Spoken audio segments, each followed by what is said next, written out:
afternoon ako kay Jim Maman's speech, PhilippineStar.com.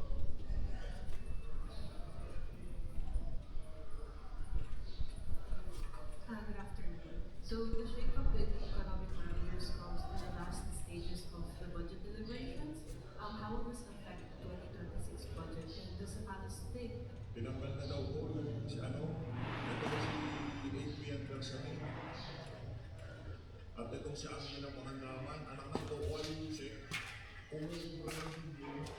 Tapos yung safety ang boss niya, pamilira yung palakpalan natin ang narrative ng mga adik. Pamilira ng Yusek, kukobra ng bilyon.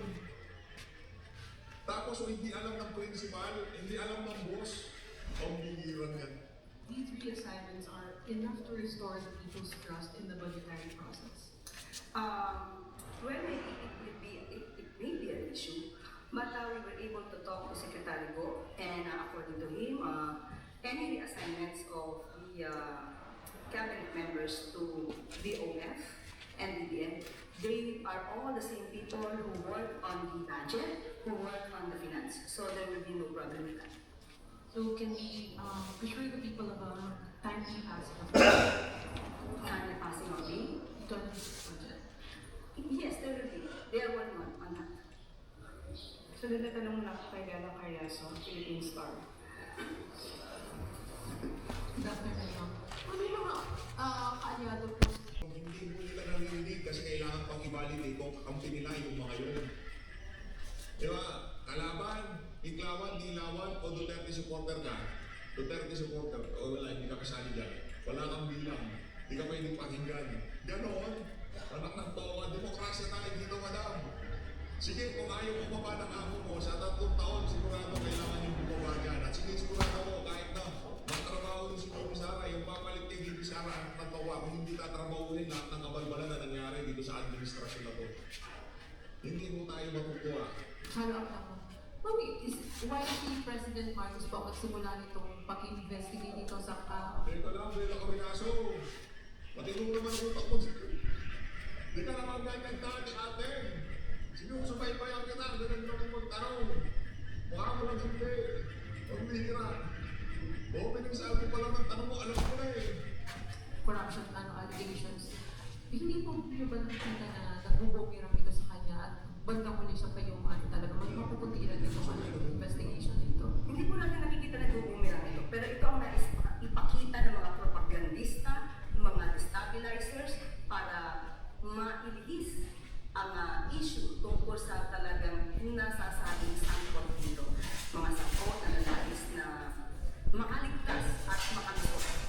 Dahil kapag nawala ang Pangulo sa kanyang pwesto, malamang muli magiging maligaya ang mga nasasabing sangkot dahil ang susunod na liderato, ipagpapatuloy kaya itong paninindigan ng Pangulo na sabatain at puksain ang korupsyon.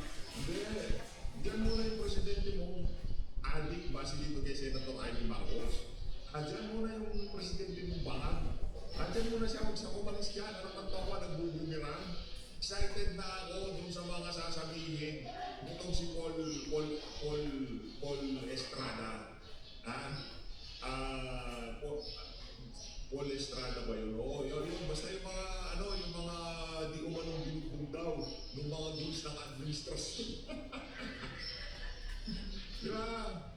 Kasi sinabi nitong si yun hindi ko na mabanggitin yung NBI kasi hindi wala pong ebidensya doon. Kumbaga, hindi say yung sinabi nitong si dating congressman Mike Defensor. Pero sigurado,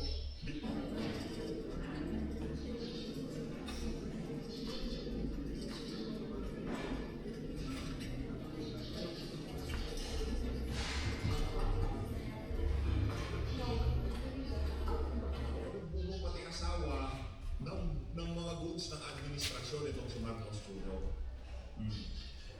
Ngayon, pinapagit si Master Sergeant Cory Gutesa at bumaliktad na siya.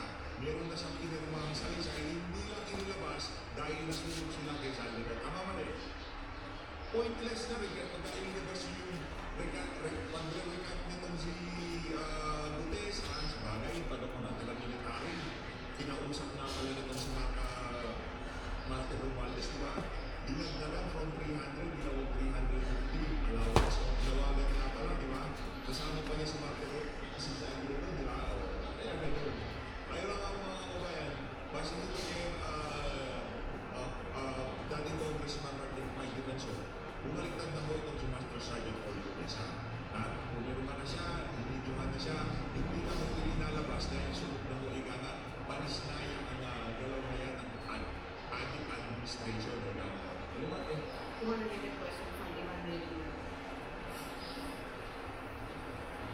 Yusek, does the President feel compelled to personally and directly confront the allegations against him?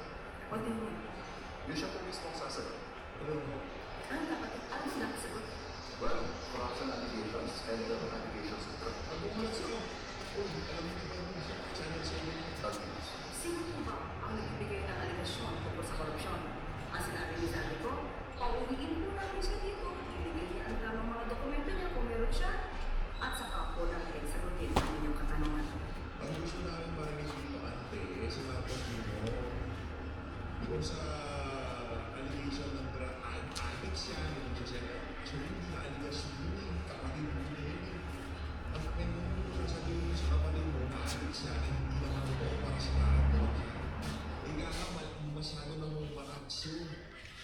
Masyado na mong butang yun, ika nga, hindi mo sasabihin yun. Pero nasabi yun ni Amy Marcos kasi nasaksihan niya siya pa naglilipit ng mga pagkatapos daw nila mag-party-party, nakikita nitong si Senator Amy. Hindi na aligasyon yun, Sir Ivan. Yun ika nga, first-hand information na kung saan nasaksihan itong si Manang Amy. Base doon sa sinasabi ng mga mambabatas. Yung mga mambabatas na yun, kaparehong mambabatas, sila rin ang naaakusahan na magnanakaw din sila ang mga budget ng sambayanan. Huwag mong gamitin yun. Yan, nasa Pilipinas, kaya lahat ng pagpapakaasi, kung mga congressman na ito, lahat ng pagpapakaasi kay Marcos Jr. gagawin nila. Dahil meron din yung mga mga issue na nakakatang sa baksa sa liig ng mga yan. Ano mga oras pwedeng bubaksa? Diba? Kagaya itong Gordon Gonzales, kay P.P. Suarez, kay Felipe, kay Gardiola, lahat yung sila.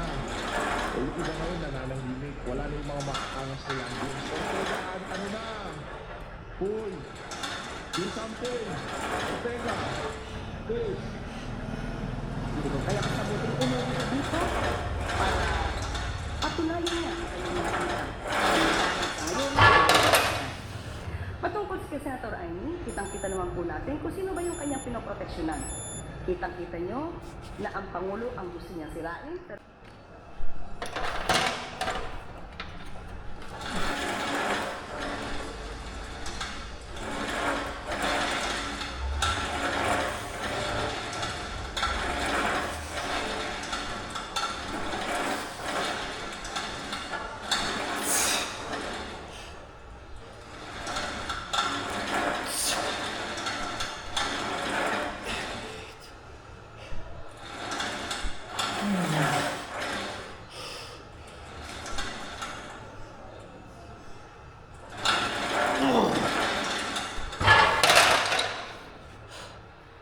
yung bayad dito kay Auntie Claire, no?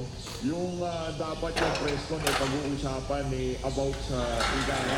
Kumusta na ho ba yung estado ng Cebu? Ano na ho ba yung mga igana na gawa ng estado doon sa lugar na yun, di ba?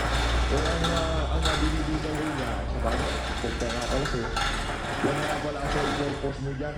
Yan ang trabaho mo dyan. Bakit tatakbo? ayan ang patungkol sa issue ng presidential funds. Hindi na inilayan ang pagpapadala sa dating Pangulong Duterte sa ICC. Ang nila dito ay pabor pa mismo sa taong umano siya ay murderer.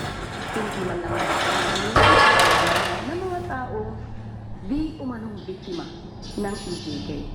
So kita niyo naman kung saan siya patungo, kaya wala siyang gagawin kundi isang desperadong aksyon. Sirain ang Pangulo para proteksyonan ang kanyang mga kaalyado. Wow. Palakpakan natin si Auntie Claire. Napakaganda ng delivery. Ang pagsugpo sa korupsyon. Alam niya na ang lahat ng ibinabato sa kanya at hindi na ibinabato ng mga stabilizers ay hawang kanilang ng upang magbigay ng kahuluan sa kanya. Ma'am, nasagot niyo naman po yung issue na yung regarding sa hakbang ng posibleng legal na hakbang na gagawin ng first couple laban kay Senator Amy Marcos. Sabi niyo, wait and see. Pero kukuha po ako ng reaction there. Si Majority Leader Sandro Marcos nagbigay din ng pahayag kay Senator Amy at sinabi niya na hindi ito asal na isang nakapatid sa web of lies. Reaction.